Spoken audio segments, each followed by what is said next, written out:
ورحمۃ اللہ وبرکاتہ۔ الحمدللہ الحمدللہ وکفیٰ وسلام علی حبیبہ الذی اصطفیٰ، اما بعد فاعوذ باللہ من الشیطان الرجیم، بسم اللہ الرحمن الرحیم۔ وعلمک ما لم تکن تعلم وکان فضل اللہ علیک عظیما۔ آمنت باللہ صدق اللہ المولانا العظیم وبلغنا رسولہ النبی الکریم، ونحن علی ذلک من الشاہدین والشاکرین، والحمد للہ رب العالمین۔ قبل اس کے کہ مجھ گنہگار سے آپ کچھ سنیں، میں اپنی گفتگو کا آغاز کروں فخر زمین و زمن، سرمائے علم و فن، بریلی کے تاجدار اعلیٰ حضرت سرکار یوں عرض کرتے ہیں، اور کوئی غیب کیا تم سے نہاں ہو بھلا، اور کوئی غیب کیا تم سے نہاں ہو بھلا، جب نہ خدا ہی چھپا تم پہ کروڑوں درود۔ ذات ہوئی انتخاب وصف ہوئے لاجواب، ذات ہوئی انتخاب وصف ہوئے لاجواب، نام ہوا مصطفیٰ تم پہ کروڑوں درود۔ ایک طرف اعدائے دین ایک طرف ہے حاسدین، ایک طرف اعدائے دین ایک طرف ہے حاسدین، بندہ ہے تنہا شہا تم پہ کروڑوں درود۔ کام او لے لیجئے تم کو جو راضی کرے، کام او لے لیجئے تم کو جو راضی کرے، ٹھیک ہو نام رضا تم پہ کروڑوں درود۔ سامعین حضرات، آئیے ہم اور آپ مل کر محبت و عقیدت کے ساتھ پیغمبر آخر الزماں صلی اللہ علیہ وسلم کی بارگاہ پاک میں درود شریف کا تحفہ نشاور کریں۔ اللہم صلی علی سیدنا مولانا محمد معدن الجود والکرم آلہ وبارک وسلم، صلو علیہ الصلاۃ والسلام علیک یا رسول اللہ صلی اللہ تعالیٰ علیہ وسلم۔ ایک بار اور پڑھیں، اللہم صلی علی سیدنا مولانا محمد معدن الجود والکرم آلہ وبارک وسلم، صلاۃ والسلام علیک یا رسول اللہ صلی اللہ تعالیٰ علیہ وسلم۔ ایک بار نبی اور آل نبی کی بارگاہ میں پڑھیں، اللہ رب محمد صلی اللہ علیہ وسلم، نین و عباد محمد صلی اللہ علیہ وسلم، صلاۃ والسلام علیک یا رسول اللہ صلی اللہ تعالیٰ علیہ وسلم۔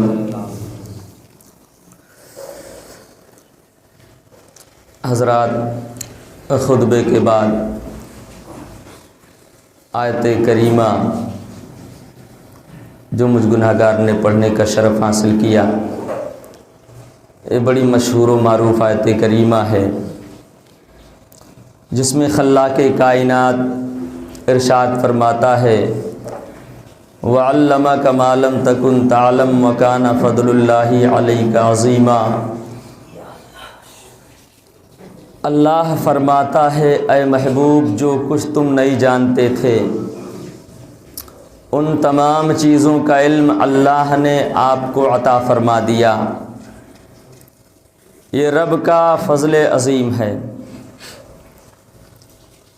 اب ایک بات ذہن نشیں رہے کہ اللہ تبارک و تعالیٰ کا علم ذاتی ہے، اور مصطفیٰ کریم صلی اللہ علیہ وسلم کا علم عطائی ہے۔ اللہ کے پیارے رسول صلی اللہ علیہ وسلم کی بارگاہ پاک ہے، قرآن مقدس کا نزول ہو رہا ہے، حروف مقطعات میرے آقا علیہ تحیت و ثنا پہ جب نازل ہوا، سید الملائکہ حضرت جبریل امین میرے نبی کی بارگاہ میں آئے، انہوں نے عرض کی، یا رسول اللہ، الف، آپ نے کہا میں نے سمجھ لیا۔ سرکار دو عالم علیہ تحیت و ثنا کی بارگاہ میں حروف مقطعات الف لام میم، الف لام را، حامیم، عین سین قاف، یہ اپنے اپنے مواقع پر نازل ہوئے، تو پیغمبر آخر الزماں صلی اللہ علیہ وسلم کی بارگاہ میں جب جبریل لے کر کے آئے، کہا الف، میرے آقا نے کہا میں نے سمجھ لیا۔ حضرت جبریل امین نے کہا لام، میرے مصطفیٰ نے کہا میں نے سمجھ لیا۔ حضرت جبریل نے کہا میم، آقا نے فرمایا میں نے سمجھ لیا۔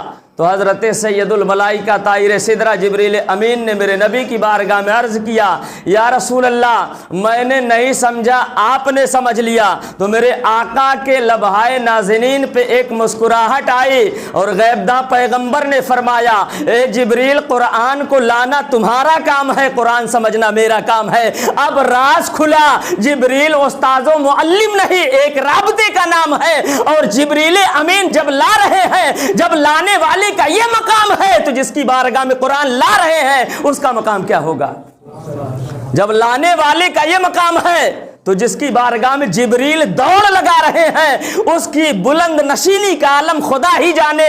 اس پار کا جب یہ عالم ہے اس پار کا عالم کیا ہوگا؟ جب ان کے گدا بھر دیتے ہیں شاہان زمانہ کی جھولی، اما محتاج کا جب یہ عالم ہے مختار کا عالم کیا ہوگا؟ غلام سے آقا کا پتہ چلتا ہے، غلام سے مالک کا پتہ چلتا ہے۔ اللہ کے پیارے نبی صلی اللہ تبارک و تعالی علیہ وسلم کی بارگاہ پاک ہے۔ میں ایک حدیث پیش کروں حضرت سیدنا ابو حذیفہ رضی اللہ تبارک و تعالیٰ عنہ کی، کہ حضرت سیدنا ابو حذیفہ رضی اللہ تعالیٰ عنہ ایک بار اپنی والد محترمہ سے عرض کرتے ہیں، اے میری ماں مجھے اس بات کی اجازت دو، آج میں نماز مغرب اللہ کے رسول صلی اللہ علیہ وسلم کی ابتدا میں ادا کروں، اور نماز مغرب سرکار دو عالم علیہ الصلاۃ والتسلیم کی ابتدا میں مسجد نبوی شریف میں ادا کروں۔ تو ماں نے ارشاد فرمایا، میرے مقدس بیٹے، یہ ہم لوگوں کی مشترکہ خوش نصیبی ہے کہ ہم نے اللہ کے پیارے رسول صلی اللہ علیہ وسلم کا زمانہ پایا، جو تمام زمانوں میں سب سے بہتر زمانہ ہے، جو تمام زمانوں میں سب سے بہتر زمانہ ہے۔ اور ماں نے کہا بیٹا آج یہ تم خواہش کیوں کر رہے ہو؟ کہا اے امی جان آپ اجازت دیں میں جاؤں اور اللہ کے رسول کی اقتداء میں نماز ادا کروں، اور نماز مغرب ادا کرنے کے بعد میں اپنے نبی کی بارگاہ میں اپنے لیے اور تمہارے لیے بخشش کی دعا کراؤں۔ تو ماں نے یہ نہیں کہا اے بیٹا نماز تم پڑھتے ہو، ماں نے یہ نہیں کہا ابو حذیفہ حج تم نے کیا، ماں نے یہ نہیں کہا ابو حذیفہ تمام اعمال نیک اعمال تمہارے پاس ہیں، ان تمام نیک اعمال کے ہوتے ہوئے تمہیں دامن مصطفیٰ کی کیا ضرورت پڑ گئی، تمہیں مصطفیٰ کی دعا کی کیا ضرورت پڑ گئی، یہ نہیں کہا، بلکہ ماں نے کہا انہیں یقین تھا ابو حذیفہ نماز تیری ہے، روزہ تیرا ہے، حج تیرا ہے، زکوٰۃ تیری ہے، یہ رب کی مرضی اس قبول کرے یا نہ کرے، لیکن اگر دامن مصطفیٰ مل جائے اور مصطفیٰ دعا کر دے تو اس کی گارنٹی ہے اللہ تعالیٰ اپنے محبوب کی دعا کو رد نہیں فرماتا ہے، بلکہ میرے امام کی زبان میں اعلیٰ سرکار فرماتے ہیں اجابت کا صحرا عنایت کا جوڑا دلہن بن کے نکلی دعائے محمد، اور رضا پل سے اب وجد کرتے گزریے کہ ہے رب سلم صدائے محمد، رضا پل سے اب وجد کرتے گزریے کہ ہے رب سلم صدائے محمد۔ ماں نے جب بیٹی کی التجا سنی، ماں نے جب بیٹی کی یہ خواہش بیٹے نے ظاہر کی، ماں نے سنا تو کہا بیٹا جاؤ، اور جانے کے بعد نماز مغرب ادا کرنا، اور نماز مغرب ادا کرنے کے بعد اللہ کے رسول کی بارگاہ میں عرض کرنا یا رسول اللہ میرے لیے اور میری ماں کے لیے بخشش کی دعا فرما دیں۔ حضرت سیدنا ابو حذیفہ رضی اللہ عنہ مسجد نبوی شریف میں آئے، اور آنے کے بعد نماز مغرب سرکار کی ابتدا میں ادا کی۔ نماز مغرب کے بعد جب آپ فارغ ہوئے تو اللہ کے رسول صلی اللہ علیہ وسلم سنتیں ادا فرماتے ہیں، اور سنتوں کا سلسلہ اس قدر طویل ہو گیا کہ وقت عشاء گیا۔ عشاء کی اذان ہوئی، سرکار نے امامت فرمائی، آپ کی ابتدا میں حضرت ابو حذیفہ نے عشاء کی نماز ادا کی۔ نماز سے جب فارغ ہوئے تو اللہ کے رسول صلی اللہ علیہ وسلم حجرہ سیدہ عائشہ صدیقہ رضی اللہ تعالی عنہا کی جانب رواں ہو گئے، حضرت ابو حذیفہ سرکار کے پیچھے ہو لیے۔ اب ابو حذیفہ رضی اللہ عنہ پیچھے، میرے مصطفیٰ آگے۔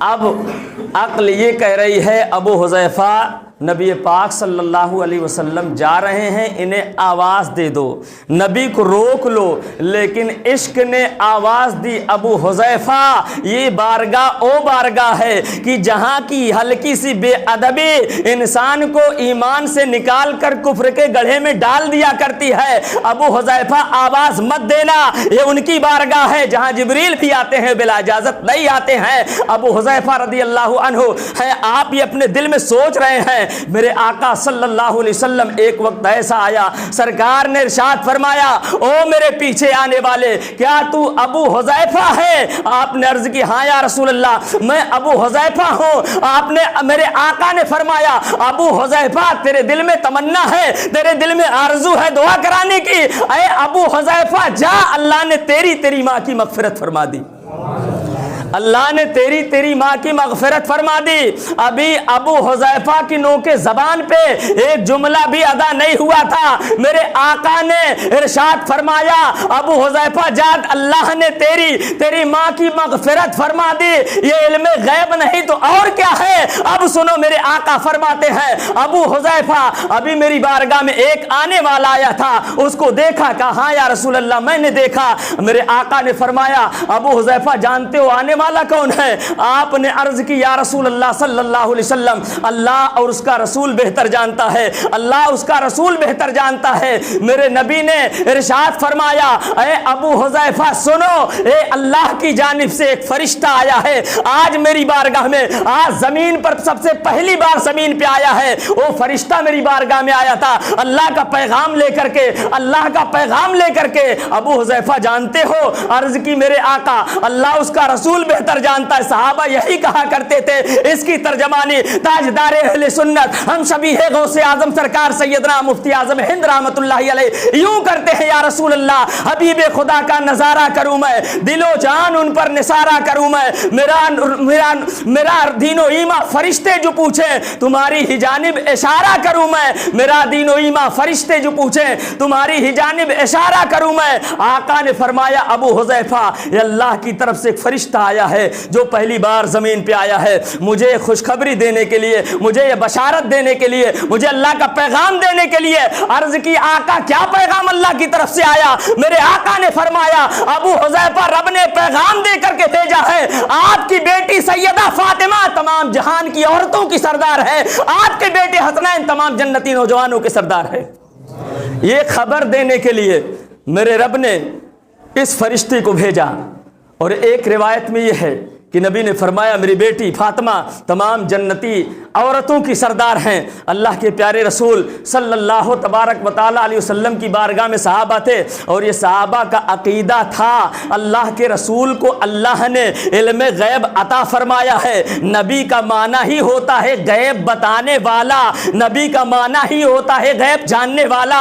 میرے آقا علیہ تحیت و ثنا کے علم غیب کو آپ کے زمانے میں کسی صحابی نے انکار نہیں کیا، لیکن دور حاضر کا گستاخ نبی کے علم غیب کا انکار کرتا ہے۔ نبی کو اللہ نے یہ دیا یہ نہ دیا، میں کہتا ہوں اللہ قرآن میں فرماتا ہے الرحمن علم القرآن، اے محبوب اللہ نے رحمان نے آپ کو قرآن سکھا دیا۔ اب قرآن مفسرین ترجمہ مفسرین کی اصطلاحات آپ دیکھیں، مفسرین نظام بیان فرماتے ہیں کہ قرآن میں اللہ تعالیٰ نے صبح قیامت تک کے لیے ہر چیز کا روشن بیان فرما دیا ہے۔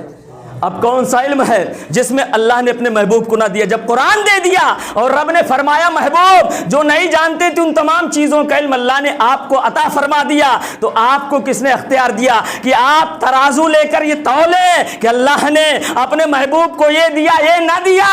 عافیت اسی میں ہے جو بزرگوں نے کہا کہ دینے والا رب جانے لینے والے مصطفیٰ جانے، دینے والا رب جانے لینے والے مصطفیٰ جانے۔ ہمیں اس میں پڑھنے کی ضرورت نہیں ہے کہ اللہ نے کیا دیا کیا نہ دیا، رب تو فرما رہا ہے وَعَلَّمَكَ مَا لَمْ تَكُنْ تَعْلَمْ وَكَانَ فَضْلُ اللَّهِ عَلَيْكَ عَظِيمًا۔ اے محبوب جو آپ نہیں جانتے تھے ان تمام چیزوں کا علم اللہ عز و جل نے آپ کو عطا فرما دیا ہے، آپ کو دے دیا ہے۔ میرے آقا علیہ تحیت و ثنا ہے۔ میں ایک جنگ کا واقعہ بتلاؤں۔ سرکار دو عالم صلی اللہ علیہ وسلم جب غزوہ بدر میں شریک ہوتے ہیں، غزوہ بدر میں اللہ کے پیارے رسول صلی اللہ علیہ وسلم کو اللہ عز و جل نے فتح و کامیابی عطا فرمائی۔ میرے آقا فتح یاب ہو گئے، اسیران بدر بدر کے قیدیوں کا معاملہ میرے مصطفیٰ کی بارگاہ میں آیا تو اللہ کے رسول نے حضرت سیدنا ابو بکر صدیق رضی اللہ تعالیٰ عنہ سے ارشاد فرمایا، اے ابو بکر یہ بتاؤ ان قیدیوں کے حوالے سے کیا کیا جائے؟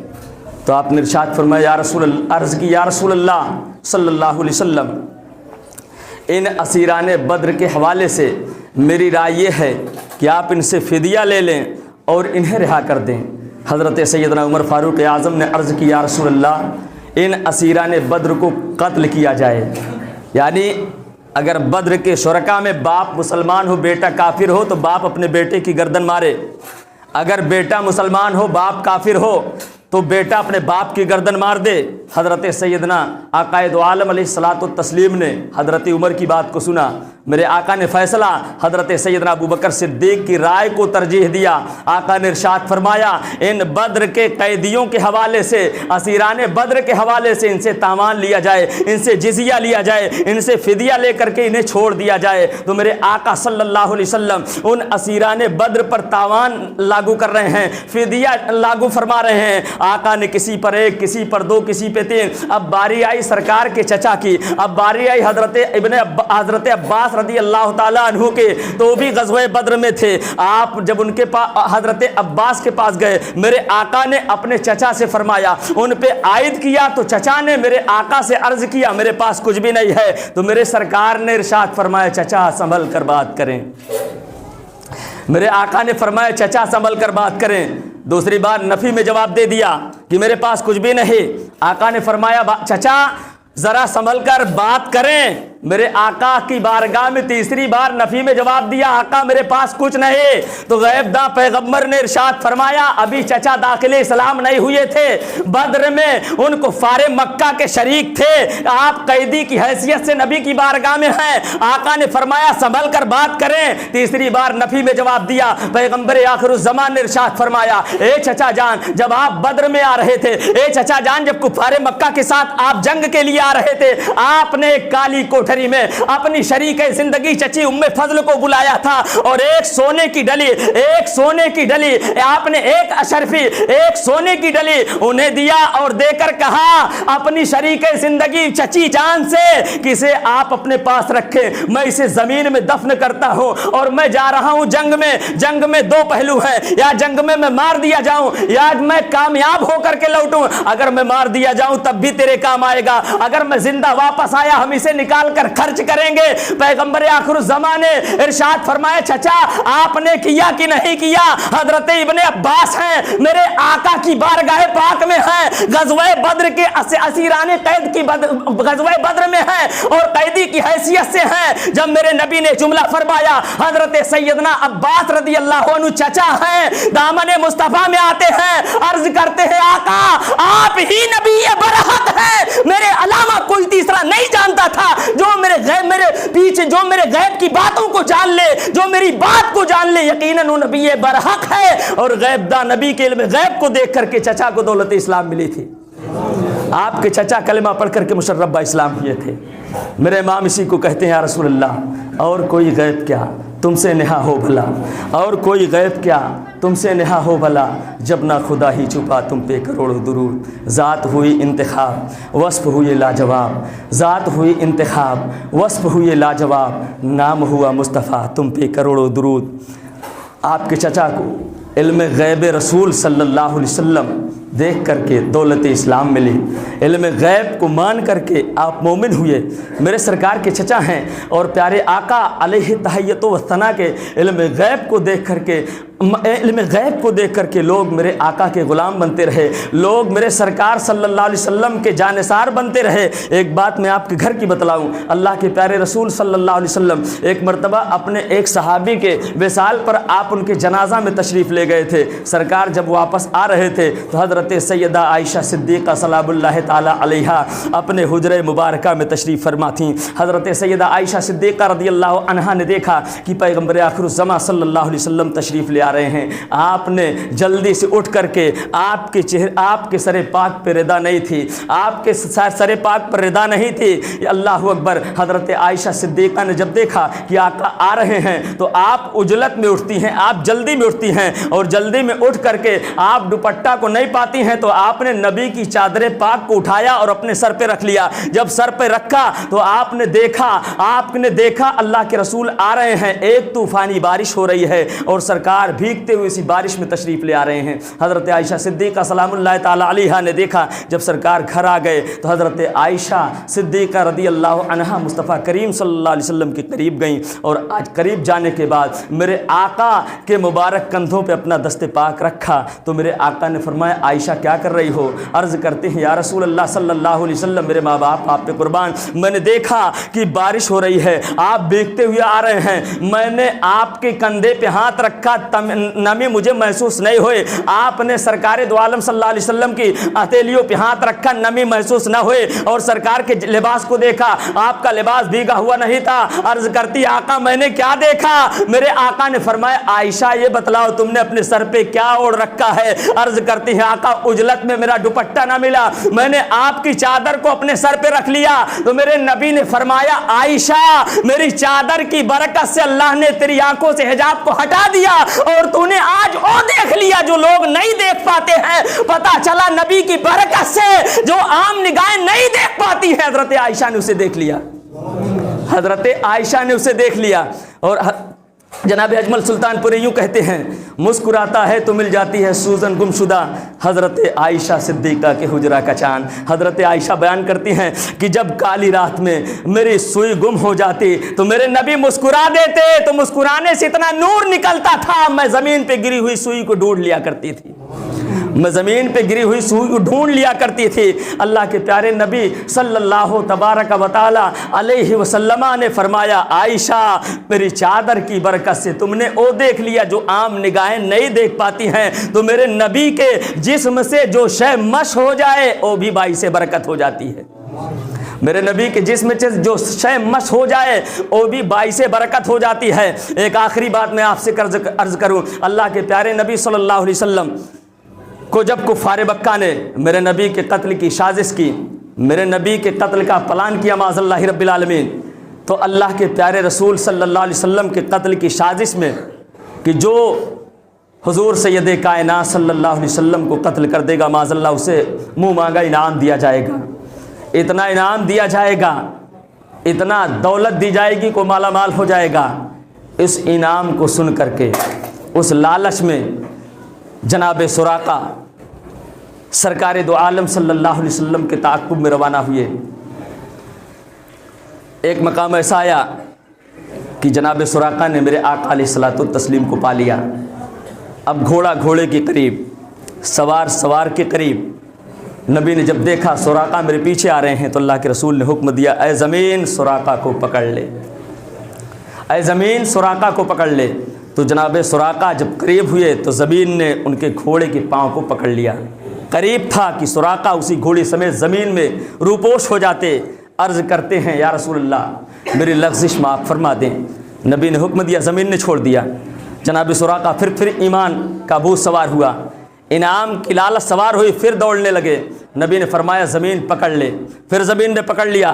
پھر دوسری بار عرض کرتے ہیں یا رسول اللہ آپ مجھے معاف فرما دیں، تو تیسری بار میرے آقا نے ارشاد فرمایا اے سراقہ تو میرے پیچھے آ رہا ہے، میں تو تیرے ہاتھوں میں کسرا کے سونے کا کنگن دیکھ رہا ہوں۔ حضرت سیدنا سراقہ رضی اللہ تبارک و تعالیٰ عنہ جب دور فاروقی آیا میرے مصطفیٰ کے وصال کے بعد، جب ابو بکر صدیق کے وصال کے بعد میرے آقا علیہ الصلوۃ والتسلیم کے جانشین حضرت عمر خلیفہ بنے تو آپ کے عہد خلافت میں کسرا فتح ہوا تھا۔ تو ایک مرتبہ حضرت سیدنا سراقہ بیمار ہو گئے، بیماری اس حد تک بڑھی کہ حضرت حضرت عمر عیادت کے لیے گئے اور جانے کے بعد میں کچھ ایسا جملہ فرمایا جو قریب المرگ کے روبرو کہا جاتا ہے. تو جناب سراقہ نے عرض کیا اے امیر المومنین ابھی سراقہ کو موت نہیں آ سکتی ہے. میرے نبی نے فرمایا ہے اے سراقہ میں تیرے ہاتھوں میں کسرا کے سونے کا کنگن دیکھ رہا ہوں, ابھی وہ کنگن میرے ہاتھوں میں نہیں آیا ہے, ابھی سراقہ کو موت آ ہی نہیں سکتی ہے. زمین اپنی جگہ سے بدل سکتی ہے, آسمان ٹل سکتا ہے, میرے مصطفیٰ کا فرمان بدل نہیں سکتا ہے. حضرت سیدنا سراقہ رضی اللہ عنہ نے فرمایا ابھی مجھے موت نہیں آ سکتی ہے. جب آپ کے عہد خلافت میں کسرا فتح ہوا, حضرت عمر نے اپنے ہاتھوں سے آپ کے ہاتھ میں کنگن پہنائے تو اب جناب سراقہ کے آنکھوں سے اشک جاری ہو گئے. اب آپ کے آنکھوں سے اشک جاری ہو گئے. اب آپ فرماتے ہیں اب سراقہ کو کبھی بھی موت آ سکتی ہے. میرے مصطفیٰ کا فرمان پورا ہوا, میرے مصطفیٰ کا فرمان پورا ہوا.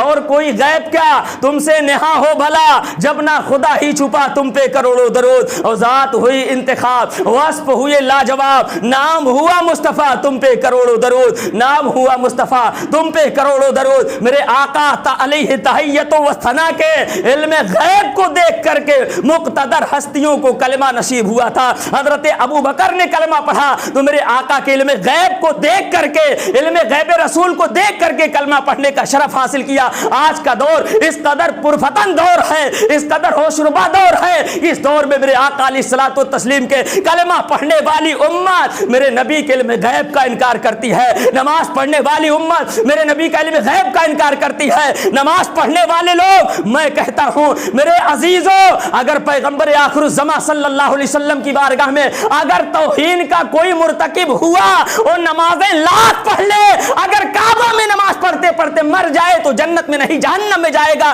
کیونکہ میرے آقا کی شان میں ادنا سی توہین جو ہے انسان کو ایمان سے نکال کر کفر کے دہانے پہ لا دیتی ہے, اور کفر کے گڑھے میں ڈھکیل دیا جاتا ہے. اور سرکار علم غیب ایک ایسا مسئلہ ہے, اللہ اکبر, کہ میرے آقا علیہ تحیت و ثنا کہ علم غیب پہ سب متفق تھے, تمام صحابہ نے کسی نے انکار نہیں کیا. لیکن آج کے دور میں لوگ انکار کر رہے ہیں اور لکھ دیا ظالمین زمانہ نے, جتنا علم رسول اللہ کو اتنا علم پاگلوں کو, جتنا علم رسول اللہ کو اتنا علم جانوروں کو. اور ان ظالموں کے کوڑ کا قلم کی شکل میں جب کاغذ کی شکل کرتاس پہ آیا تو آج دنیا لعنت بھیج رہی ہے, آج دنیا ملامت بھیج رہی ہے. اور ان عبارتوں کو, ان کفری عبارتوں کو دیکھ کر کے میرے امام نے ان پر جو فتویٰ دیا تھا, آج بھی وہ فتاویٰ وہ سام الحرمین کے حوالے سے دنیا پڑھ رہی ہے. مکہ شریف کے علماء, مدینہ شریف کے علماء نے ان کافرین زمانہ کے خلاف جو فتویٰ دیا ہے, یہ ایسے کافر ہے جو جان کر کے ان کے کفر میں شک کرے گا وہ بھی کافر ہے, وہ بھی انہیں میں شامل ہے.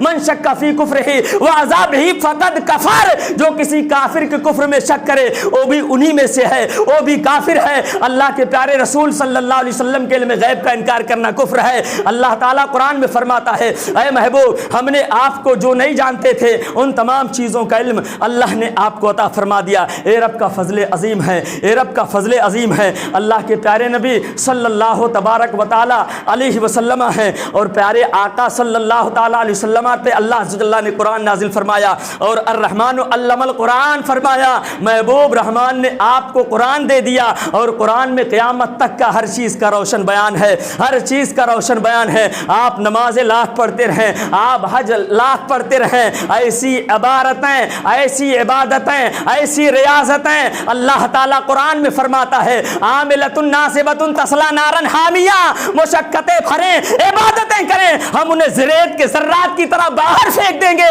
اور میرے آقا صلی اللہ تبارک و تعالی علیہ وسلم نے کی بارگاہ میں آپ با ادب بن کر کے رہیں, بے ادبوں میں شامل نہ ہو, آپ با ادب رہیں گے. تو تفسیر روح البیان شریف میں حضرت سیدنا اسماعیل حقی رحمۃ اللہ علیہ فرماتے ہیں حضرت سیدنا موسیٰ کلیم اللہ کا زمانہ ہے, بنی اسرائیل کا زمانہ ہے. ایک واقعہ تفسیر روح البیان میں نقل فرمایا کہ بنی اسرائیل میں ایک ایسا شخص تھا جس نے اپنی زندگی میں کبھی کوئی نیکی نہیں کی, لیکن جب اس کا انتقال